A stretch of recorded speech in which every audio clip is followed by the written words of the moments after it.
I went from this very isolated life in my small apartment to 5 kilo backpack in Mexico. Everything was so new and so overwhelming. I'm a pretty shy individual. I'm very reserved and I don't usually go talk to people, engage in new discussions and all that.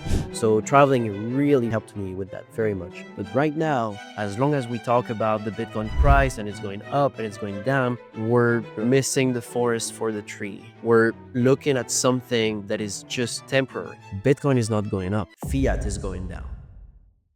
Quentin, really nice having you. You're the first guest in a while since with all the traveling and you know how it goes. Like you don't always meet the right people or to do the right things on the podcasts. And now we even have a peacock as guest as well. Yeah, I don't know if you're it. the setup is wonderful. The setup it's perfect. is amazing. From Bali, Bitcoin Indonesia in Bali. Quentin, can you give a short introduction of yourself? Absolutely. So my name is Quentin. I'm French. I left France in 2022 to travel in Central America. And I started working with my first Bitcoin a few years ago. Started with education on a remote island of El Salvador where the project was born. And I'm now the executive director of the organization. Okay, and if we really wind back to the beginning, you left France. Was there a particular reason that you thought like, okay, Yeah. So I left in 2022. At the beginning of 2022, when the vaccines were imposed on the population in France, and there was no way to basically live a free life without getting vaccinated. So I thought, I don't want this. I want a better life. I want to be free. So I decided to go to Mexico for 6 months to travel and enjoy life. And I basically never came back. and were you already like, was Bitcoin already like your income then, or were you already in touch with Bitcoin, or what's the correlation there? Great question. So I was already in Bitcoin. Was a pretty non-active Bitcoiner in a way on social media and stuff. I wasn't a public figure at all. I was more into privacy and not talking about Bitcoin. And while I was traveling, I started becoming more and more social about Bitcoin. I went to my first Bitcoin meetup. I went to my first conference. That's how I met my first Bitcoin team in El Salvador. And this is when I started to become more active in the space. How was the transformation for you? Like, what made you be interested in Bitcoin in the first place? Where did you just had like a fiat job? Did you, like most people, like I still have my remote company as well, of course, and then invested in Bitcoin at some point it grew. Like, how was that transition? So I started my Bitcoin journey in 2016 when I wanted to buy weed on the deep web. And so I had to acquire Bitcoin for that. And I think I never received a Bitcoin in the first place. So it was a complete failure. And then I encountered Bitcoin and shitcoins again in 2017, bought a ton of shitcoins and lost quite a bit of money. And then I got into money, what is money, why it's broken, and how Bitcoin is a very good solution to broken money. And this is when I started stacking more Bitcoin and preparing for the future. I had a fiat job until the end of 2020. Then I tried starting my own projects and COVID happened and a lot of other things happened. And I just left France and went to travel. And I think there's already a lot of words that you just spit through that for us, I'm recently orange pilled. That's how most people call it if you become more into Bitcoin. By Svetsky, all of that's also find on the channel. But to like dive deeper, the essence, start my own project. I think that's unknown for a lot of people as well. Can you dive into that? I wanted to do Bitcoin stuff. I wanted to start businesses, and at this point, I was a bit lost in my life. So it was 2020 during COVID. I wanted to learn about architecture, but I also wanted to make knives, a lot of different things. and I just couldn't find the thing I wanted to do and that I was good at and that could earn me money, right? So at some point, I just left everything behind and I went to travel. How do you think? Because I'm a really big advocate of traveling the world and explore. Because in my personal life, being able to travel and living this remote lifestyle, I think it brought me the most insights I've ever gotten. Mhm. Past year, I've living like a full nomad. This entire year, I lived like a full nomad, and I think I never experienced this much growth in my Yeah. life. What was for you the thing that traveling brought you on this journey? From okay, I'm a bit into Bitcoin. I can travel now. What is it that traveling brought you? It's crazy. Going to travel on your own just opens, it's gonna sound cliche, but it really opens everything. Like it broadens your horizon in a tremendous way. And to me, it just gave me the feeling that I can do things. I don't have to live in France. I don't have to abide by uh, the rules imposed on us in France, and I can go anywhere and I can do anything I want. Basically, Is that also in correlation to Bitcoin? Did absolutely. the philosophy of Bitcoin help you get that mindset while traveling, or how did that develop? Like going to your first meetups and while traveling, while finding yourself in a way. Yeah, it's so absolutely. Bitcoin is the tool for freedom, and then you have to act on it. You have to use that tool to get freedom because Bitcoin is the means, it's not the end. The end is freedom, it's personal sovereignty, being able to do the stuff that you enjoy, and building a family, building a community, participating in something bigger than just yourself, while also growing as an individual within a bigger context, let's say. So when I was still in France, I was looking into traveling, I was looking into new citizenships, new residency programs, and I was really thinking about what freedom would look like outside of France, outside of my own bubble, let's say. But I wasn't really ready to take the leap of faith until it was kind of brought upon me by other circumstances, and I just left because I could. I didn't have much to sell or to abandon, let's say. So I could do it. Um, but I had to prepare for it. I had to read books. I had to uh, read articles, listen to podcasts of people living in Costa Rica, of people traveling in Mexico, whatever they were doing. It already opened um, new opportunities, new ways for my mind to accept that there were other ways of living, other ways of doing things. And I wasn't bound to live this lifestyle that I had in France with the local context, which at the time was vaccine mandates and lockdowns and all of that crazy stuff happening back then.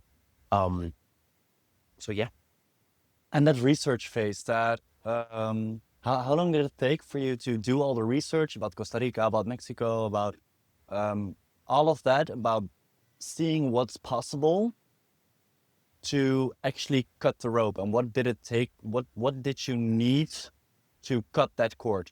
great question. So I think it took me between 6 months to a year because I took time to do it. I mean, I'm a bit radical in how I do things, but I can take a lot of time before I go like full decision made and then I go radical. Like, boom. Um, so yeah, 6 months to a year. And what happened is life happened really. My girlfriend left me. I didn't have a job. I only had a car. And I just thought it's time. Like, it's time to sell the car. It's time to leave a ton of things behind and go seek the next adventure, right?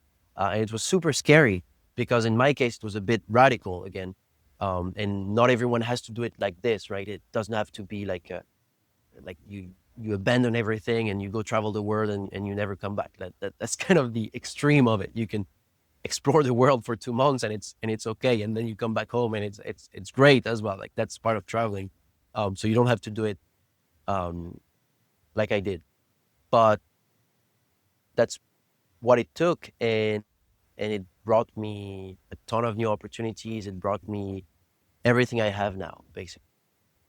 It's really interesting because that really aligns with my own story as well. And it's have you read The Alchemist, like Yeah, the book? yeah, In The Alchemist, in that book, for the people who don't know, at some point it's about a guy that feels quite stuck in his yeah. life, and then there are signs showing up for him that he can go a different direction. And I think within a lot of people's journey that I've talked to, those signs show up. So for you, the sign was, okay, I don't have a job right now. My girlfriend left me. I Hmm. only have this car. Why not? Exactly. I admire that lifestyle. Why Yeah, not? Just cut the cord and go. And for me, it was also like I was just kicked out of school. I was able to have a remote sales job, which did not pay that much, but I was able to sustain myself because I didn't have any savings. Blew up my savings later as well, but that's another story. Went broke a couple of times, and my girlfriend left me at that moment. And I think within the same month that my girlfriend left me, I was able to have that remote job. hmm, Um, I also decided to like cut the cord and just take my first nomadic trip yeah, for a month to Lisbon, then back for 2 months. And then like, fuck that, I don't want this. And then this year was the whole year of traveling and meeting people. And also through this kind of podcasts and through the actions and showing up to conferences where I meet yeah, Svetsky, why I'm at the Bitcoin Bali event right now, it's all because you left. yeah. So that makes me also really interesting. What were the first opportunities when you followed the signs that came along in your journey? Um, well, so I left France, and immediately it was a slap in the face. I went from this very, very isolated life uh, in my small apartment to a 5 kilo backpack in Mexico. Just like everything was so new and so overwhelming. The smells, the sights, the sounds, like everything is just like so much. And I will remember that like all my life. It was quite amazing and super overwhelming. And then you get used to it, and I mean, partially. And this is when um, new things emerge and new people come into your life and new ideas arrive as well. And this is when you can um, think about new things, and uh, you get hope again. And in a way, you get faith in the future by having new ideas, new encounters. And this is how it started. So I spent 6 months in Mexico. Then I went to Guatemala. Then I went to El Salvador. And I went to El Salvador because there was this Bitcoin legal tender law happening. And I thought, okay, I'm not too much into top down adoption, meaning when the government imposes stuff on its population, particularly coming from France and the vaccine mandates and all of that. But I thought, let's see what the population, how it reacts to a new currency being legal tender. So I arrived in El Salvador, and I met My First Bitcoin team, and it was this project that was doing education, free and open source, independent education to the local population, teaching in schools, teaching in restaurants, teaching in this space that they had. And I thought, this is the grassroots project I want to contribute to. Um, so I went to a couple of graduations. And then I went to a conference where they were attending as well. And then I went to a graduation on an island. That was December of 2022. So almost a year after I arrived in Mexico. And so we did this graduation. So when I say graduation, what I mean by that is My First Bitcoin teaches a group of students. They have this Bitcoin diploma program that is a 10-week program. It teaches about what is money, because that's the first question you need to ask before understanding Bitcoin. Bitcoin is a solution, but you need to understand the problem first. So half of the program is about what is money and why it is broken. Why by printing money, some people can benefit tremendously and other people will lose purchasing power and see prices rising and all that. So uh, that's the program. And at the end of the program, there is a graduation. So they invite uh, people from outside the community, from the Bitcoin community, to attend the graduations and to verify that the students know about Bitcoin. So I was one of the verifiers multiple times. And one time it was on an island, a very remote, very poor island of El Salvador. And so that was December of 2022. And 3 months after, John, the founder of My First Bitcoin, called me. I was back in Mexico. And he asked, do you want to go back to this island for 6 months? And at first I thought, no, thank you, because it was very poor, very remote. It would be a tremendous challenge to go there and spend 6 months there. I was trying to start a Bitcoin consulting business in Mexico online. But I thought about it and I thought, okay, what's holding me back? It's fear. So, I mean, I already overcame fear by leaving France and all of that. So why not? What do I have to lose? So that's part of the signs where you're like, okay, let's do it. Like there's nothing. And I think there's also a really interesting lesson there. Like it's not only following the signs, but it's also show up. Absolutely. And I talk about that in a lot of my content in general as well. That's also one of the things that brought me the most. That it's going to conferences, Yeah. investing yourself by going to those conferences, like pay the tickets, go to the places where to meet people. For example, if you want to meet entrepreneurs, go to Bali. Yeah. Just be there. Don't be broke in Bali. Do that. Like try it. Yeah. Go to the Nomad hubs. Go to the Bitcoin spaces and show up to meet the right people. And when you show up to meet the right people, the next opportunity comes along because you showed up, you took action, and you put in the effort. Absolutely. 100%. And it's definitely part of it. You have to. We got a little crowd coming at Yeah. us. They're cheering for us. Yeah, it's absolutely true that you have to show up. And when you're traveling, you have to show up because there's no way to hide. Like if you hide, where do you hide? In your hotel, in your hostel? Like you have to show up. You have to be social.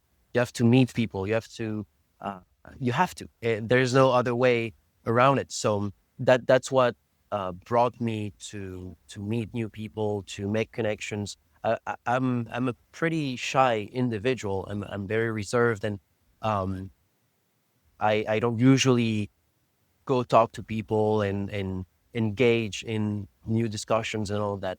So traveling really, really helped me with that very much.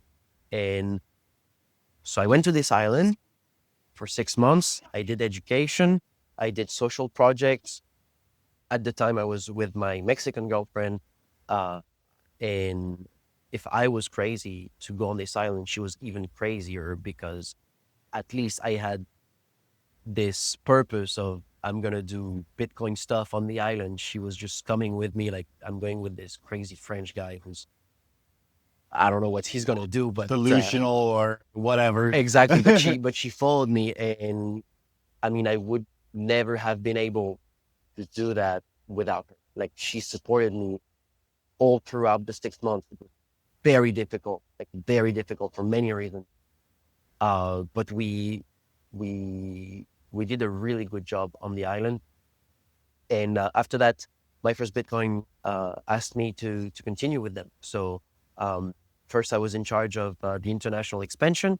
Um, so the idea is that because our materials, our educational materials, are open source, meaning anyone can use them, anyone can translate them, download them, print them.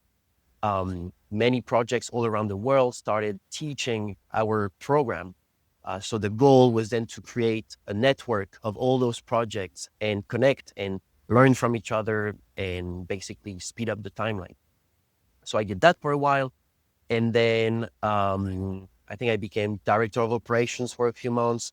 And now I'm executive director.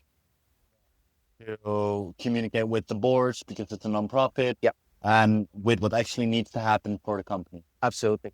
So the board creates the vision, like the 5, 10 year vision. And my job is to turn that into a reality by shaping what the strategy will look like and implementing it with our directors that take care of managing their own departments and making sure that everything works. We have Department of Education, we have a Department of Technology, Department of Finance and Administration, Department of Communications, and now we'll have a Department of Community Growth because we want to focus even more on the educators. So we want to empower educators worldwide so that they do the education in their own specific context and they can teach their own communities in their own language. So we'll have a specific department for that so that we can really accelerate the grassroots adoption of Bitcoin because our goal is not for big companies to own Bitcoin. It's not for government to own Bitcoin. It's for every single individual and community to own Bitcoin so that they become more free and sovereign. I think there's a couple of really interesting touch points that probably a lot of people don't know. Like we now dove into like your personal journey. We dove into how you came in contact with My First Bitcoin, how Yeah. you seized opportunities.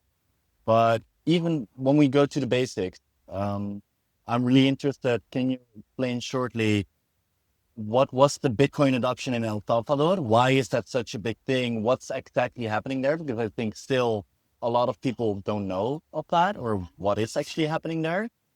It's a great question. So at the start in 2021, so even before that, in 2019, Mike Peterson started Bitcoin Beach in El Sonte. It's a beach town of El Salvador, and they started this local Bitcoin circular economy, meaning onboarding merchants onto Bitcoin, onboarding kids and families onto Bitcoin, so that the Bitcoin would circulate within the local uh, town and would grow tourism and accumulate in value inside the the local context so that it would benefit and grow even more.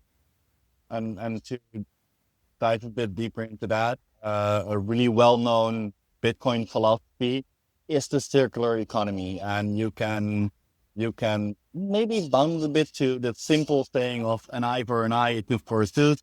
It's just like we want this to flow around in the community. See, I pay you with Bitcoin because you pay me with Yeah. Bitcoin. We both believe in this, and we want to give to each other even though an eye for an eye and tooth for a tooth is about taking, but this is more about giving for each Yeah. other.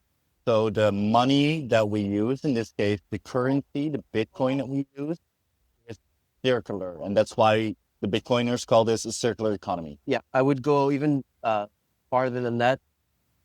The idea with the traditional system is we use intermediary. And because we use intermediaries, the value that we produce and we exchange is extracted from the local context and goes to the centralized third party, the intermediary. And that's a problem because everything that is produced gets extracted.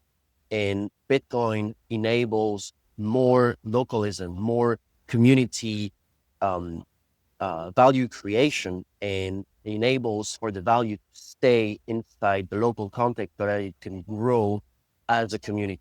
Yeah. And that's super important, especially in today's world where everything is more and more centralized and more captured by corporations and governments and all of that because of fiat money, which is something that we teach about in the workbook. But basically, Bitcoin enables to keep the value that you produce as an individual and as a community. Yeah. And so, okay, then it started with Bitcoin Beach to start a sort of mini, tiny circular economy there. Yeah. And then from that, how did it evolve to the Bitcoin adoption in El Salvador? Because that went really big, quite Yeah. fast. In 2021, the government of El Salvador made Bitcoin illegal tender, um, legally mandating the use of Bitcoin as a currency, but effectively just condoning the use of Bitcoin, meaning it's accepted. There won't be capital gains. You guys can use Bitcoin. It's fine. So that was huge. And Didn't El Salvador on itself like acquire quite some Bitcoin as a country as yeah, well? It's the government started to acquire Bitcoin as well at the rate of 1 Bitcoin per day, or something like this. I don't know if they started doing that from the start, but that was kind of their tagline, like 1 Bitcoin a day for their treasure, which is one a good Bitcoin a thing. day keeps the doctor away. That's Exactly. they said. Or the central bankers, maybe. So that's great for the government, but Bitcoin is to be held by individuals. So I personally was not impressed by that news when I was still in France in 2021. And that's also why I wanted to take a look at El Salvador's situation and see it for myself and see what was being done uh, to bolster grassroots adoption, right? And this is when I encountered my first Bitcoin, doing the education so that the local population would understand what just became their new legal currency, right? So there was a gap between top down adoption and the education of the local population. And I think that's on itself a really interesting philosophy for a lot of people to dive into. And that is, it's called the principle of top down and bottom up. Absolutely. So top down is like, okay, the top rules, and from the top, they enforce the laws or the rules that the bottom needs to acquire. Yeah. And what I've understand so far for my first Bitcoin and the whole Bitcoin philosophy in general with the circular economy principle underneath it, it's bottom up.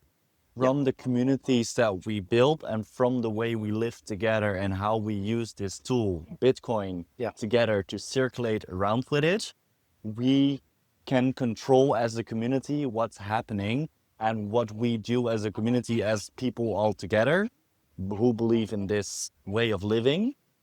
Um, it reinforces the rules and the things and the registrations that's happening from the bottom, Yeah. from the top. So it's like a really top down, bottom up. Absolutely. So there's always a conflict between the two, and you need both of them, and they coexist. And it's a relationship, and it's also a never-ending conflict, right? So basically, what my first Bitcoin was doing and is still doing is provide a counterpower, a counterbalance to the top-down measures and uh, imposing of Bitcoin. So that was 2021, and since then, my first Bitcoin has continued doing a lot of education in the schools until earlier this year, where we stopped working in the public school system. Um, I personally am wary of what's happening in El Salvador right now, because the adoption is not there.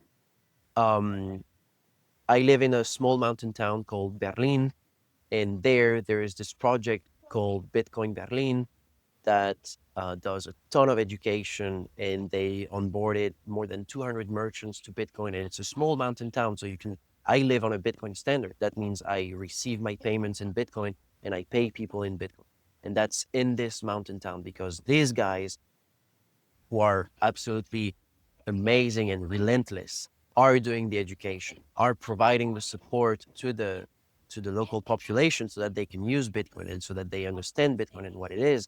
And now many of them save in Bitcoin, not only accept Bitcoin payments, but also save in Bitcoin. So this is really cool. And that's a very good example of grassroots adoption, and how it works and how it's successful. Now, the rest of the country doesn't use Bitcoin. Like, most people in El Salvador do not use Bitcoin.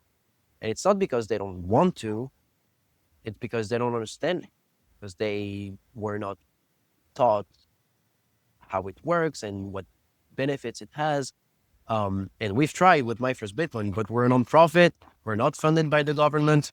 Um, and it's really hard, right? So, and I haven't seen a huge effort from the government to educate their population about Bitcoin. Maybe it's coming, but for now, I'm I'm questioning how things are going in El Salvador. Because yes, apparently the government is still buying Bitcoin, even though the IMF says that they're not buying Bitcoin. So we don't know. There's not a lot of transparency there, which is another point that is important. If you're going to be Bitcoin country, I guess you need to be a bit more transparent about the state of your finances and how you use them, even though I'm a foreigner in El Salvador. So it's not like I can demand things from the government. Um, but putting myself in the shoes of someone that lives in El Salvador and that is from El Salvador, I would expect more transparency uh, I about think it's Bitcoin.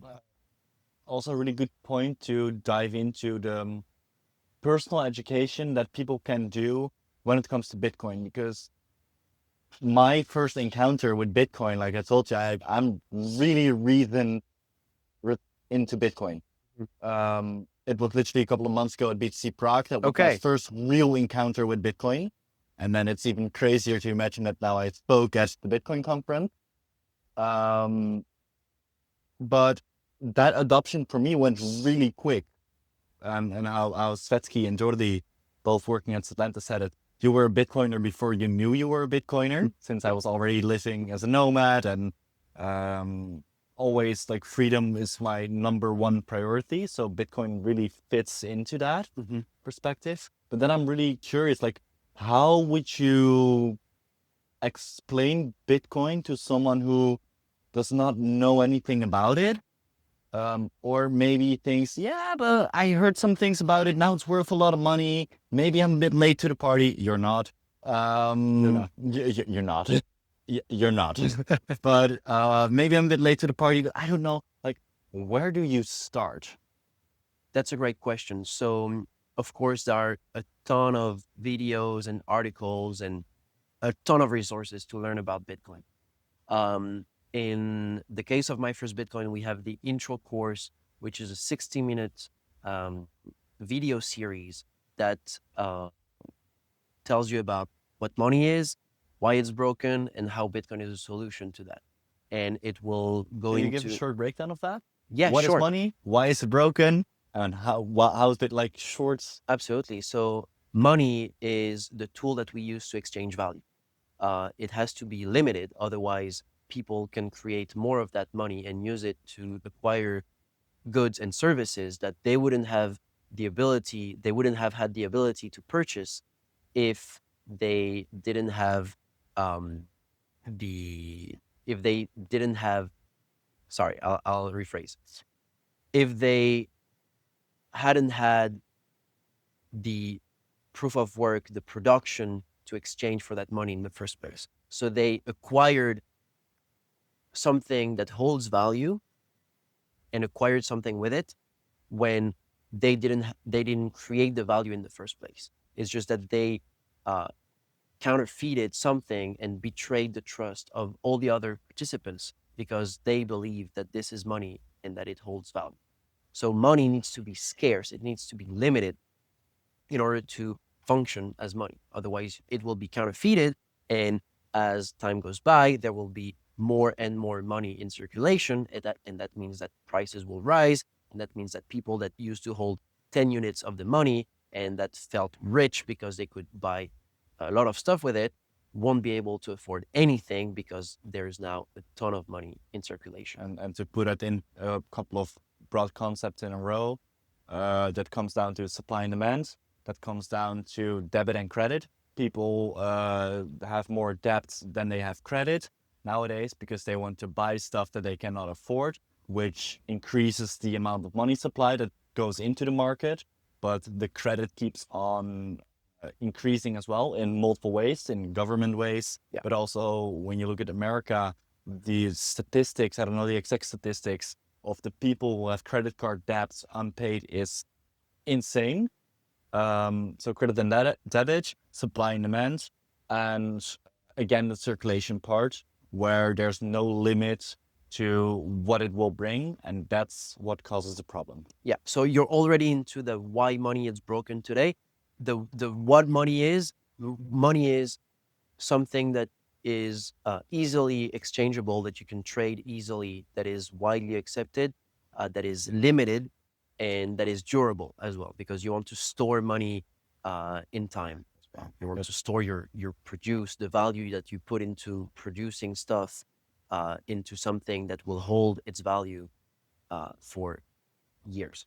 So That's why people believe in real estate. That's why people believe in buying gold.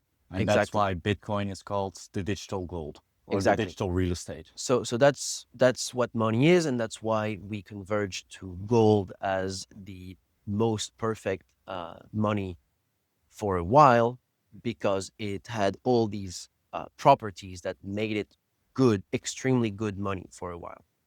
And from that, we talk about why money is broken today. So gold was progressively held into custodians, into banks, because it was not easily transportable, or not easily enough for the needs of capitalism and the acceleration of trade, etc., etc. So it left the hands of individuals, and it entered the hands and the vaults of the custodians. And from there, the custodians started giving receipts in exchange. And what they figured out is that they could give more receipts than they had gold. So basically, counterfeiting money and creating money out of thin air. So it worked for a while, and then it didn't work. And we saw crashes and all of that. And then the governments came in and said, hey, we condemn that. But actually, if we work together, then we can legalize it and make it something that we regulate, that we stabilize, and that we benefit from. And this is how they created the central banks. So basically, it's the combination of a bank and the state that legalizes the counterfeiting mechanism. And today, that's what we use. We use paper money that is not even paper anymore. It's just electronic money that is created out of thin air. It's not based on anything, and it loses value over time because there is constant creation of new money supply, and that creates that's basically debasing the currency. There's a lot more supply than there is demand, and so it creates inflation and all of the problems that are associated with inflation. So that's how we explain that as an individual you need to find a solution to the money that you use that generates inflation, because inflation is the source of all the problems. Um, and then this is when we introduce Bitcoin as a solution to that. So Bitcoin is digital money, but it's also the first iteration. It's the first time we created digital scarcity, meaning a limited supply of uh, units that you can exchange, but that you can't counterfeit. The technical stuff is very, like, it's deep. Like you can learn that for many years, decades, and still continue learning about that, because the ramifications of Bitcoin are so deep. It's super interesting if uh, that interests you, but you don't need that to understand that Bitcoin is better money. And that's what we do. We explain that Bitcoin is better money and you need better money. And then we teach about how to use Bitcoin. If people want to dive deeper into that, where can they find that? So I'll first talk about the My First Bitcoin website. We have the intro course, so 60 minutes of videos that will walk you through what I just described. Then we have the Bitcoin diploma, which is the same thing, but much deeper, with uh, better explanations and activities, and uh, you will get a much deeper understanding of the situation and how to use Bitcoin, etc. And then you have a ton of resources online, depending on the language you're interested in. There are many websites that you can find. And in our workbook, we list a few resources, but there are so many of them now that you can go to BTC sessions, you can go to the Nakamoto Institute online. There are many things you can read about. Like you can read about the technical stuff, you can read about the philosophical side of Bitcoin, social, political. It's like game theory. Like it's a wide array of fields uh, that you can delve into just to understand one specific aspect of Bitcoin. And it's also to make that even to make that a bit more tangible. And that's what I learned by attending to conferences like this. You had Fedi, for example, Yep. who was at the conference here. Really nice talks with Obi. And what they're doing, they're how they provide a system to create your own tiny circular economy, and that's what made it possible to pay in Bitcoin while we were at this Yeah. conference, because they made their own tiny circular economy with certain merchants for Indonesia, which was government approved. Mhm. Um, and that's a solution that's there. You have lots and lots and lots of solutions. And also the community in Bitcoin is something that's inspiring. I think it's, of course, you have a Nomad community, but the Nomad community is a bit all over the place. Like they're everywhere. Mhm. You have, okay, in Lisbon, it's really structured, at least from what I experienced. I'm a big fan of Lisbon. Okay. In Bali, you'll have them everywhere, and that's just because it's quite a nomad hub.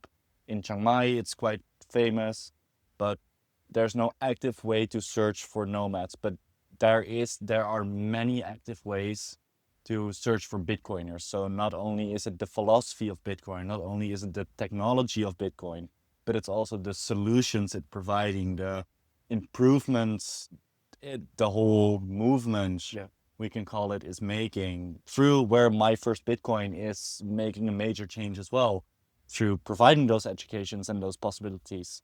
But it's like, for me, it's still, because I'm quite new to all of it, it's still jaw dropping how many solutions and possibilities there already are. And I think it's really cool how my first Bitcoin adds on to that. Yeah, thank you. It's all about empowering communities. I think this is how it should be done. Grassroots adoption is what will allow Bitcoin to thrive, and it starts with the individual, and then it grows from the individual to the communities. And it's about empowering communities worldwide and organizing ourselves in some kind of a mesh network where we're all connected together, but not centralized in any location, so that we're resilient and that we can grow and um, in a way take over the world, and uh, have Bitcoin become the legal, not the legal, the standard for money worldwide. And then you will be able to be a nomad and travel everywhere around the world and use the same money. Why do we have different currencies around the world? It makes no sense. It's all about control. It's all about governments having their own private gardens that they control and in which they can print currency and limit how currency is being used for transactions. It's the it's the remnants of a crumbling system, and it's time to create a new one, and we're creating it, and it's going to be decentralized, it's going to be grassroots, it's going to be worldwide, and it's going to be beautiful.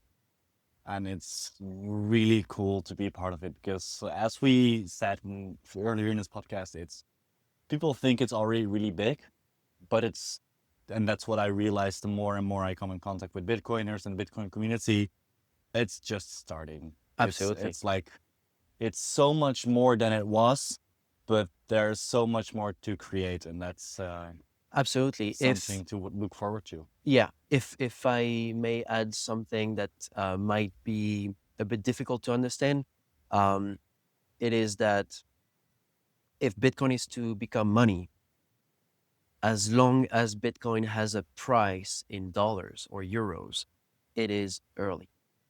Because when it becomes money, Bitcoin won't have a price anymore. We will price things in Bitcoin. And then we can say, okay, we achieved the plateau level where Bitcoin has become money. But right now, as long as we talk about the Bitcoin price and it's going up and it's going down, we're Early. missing the forest for the tree.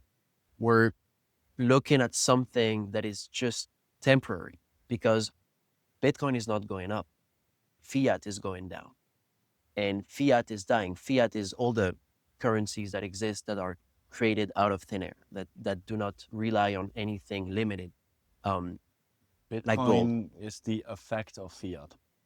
The effect, Like it's because of what's happening to fiat is why Bitcoin is growing. absolutely. So then the effect of what's happening to Yeah. fiat is Bitcoin. Yeah. The value that is held by people all around the world is going from fiat to Bitcoin. But really, Bitcoin isn't going up. Like one Bitcoin is one Bitcoin. What is going down is the value of fiat, because it's being printed more and more and it's accelerating. That means the debasement of the currency is going exponential, which means that Bitcoin, being this limited thing that has 21 million units of it, this is not moving really. It's being adopted, it's being valued. But what really is happening is value is flowing from a dying system to a system that is being born. And until Bitcoin is widely accepted and has become money, we're still early. And the goal should be accumulating as much Bitcoin as possible, regardless of the price. So the idea is to set an amount that you can save on a monthly basis, and you just use that and you buy Bitcoin with. What I do, and that's what I recommend everyone to do to make it even lower entry, I just have a Revolut bank account. And with Revolut, they have this option that if you pay, every time you pay, you do X percentage, you automatically invest in Bitcoin. That's a good idea. The only thing is, you need to own the Bitcoin. So if Revolut owns the Bitcoin, what you own is the claim on the Bitcoin. Just like if you buy gold online, you don't own the gold, you own the claim on the gold. And what you want is the asset, it's not the claim. So if you can withdraw from Revolut, that's great. If it's locked and it's just exposure to the price movement, then it's not enough. What you want is the asset. You want to own the Bitcoin. That's really the objective. Otherwise, there will be more counterfeiting, just like what happened to gold, where there were more claims, more receipts that were created than the actual gold in circulation. This will happen with Bitcoin as well. You will own a claim, you won't own the Bitcoin. So what you want to do is own the Bitcoin. And to answer a question I know some people will have right now, oh, but if one Bitcoin is one Bitcoin, then how will we measure that? That's where sats come in. Absolutely. But that's a whole other story for another Yeah. time, because else I think we can talk for hours Yeah. now once we open this rabbit hole. Yeah, absolutely. There, you can divide Bitcoins in much smaller units. And to go a bit technical, technically, there are no Bitcoins. There are only the smallest unit, which today we call a sat. That is, and you have 100 million sats in one Bitcoin. So technically, in the Bitcoin protocol, you have 2.1 quadrillion of the smallest unit that we call sat. Yeah. Quentin, if people want to follow up on my first Bitcoin, or want to come in contact with you or anything like that, like where can they find my first Bitcoin? Where can they find you? What should I put in the description? Okay, so myfirstbitcoin.io is our website. You will find all of our resources. If you want to learn about Bitcoin, if you want to teach about Bitcoin, everything is on the website. And if you want to reach out to me, I'm on Twitter at Quentin_EHR. Then you have the usual BS, like, subscribe, leave a comment, do a little rain dance, be happy, and buy Bitcoin. Absolutely. All right. Ciao. Thanks.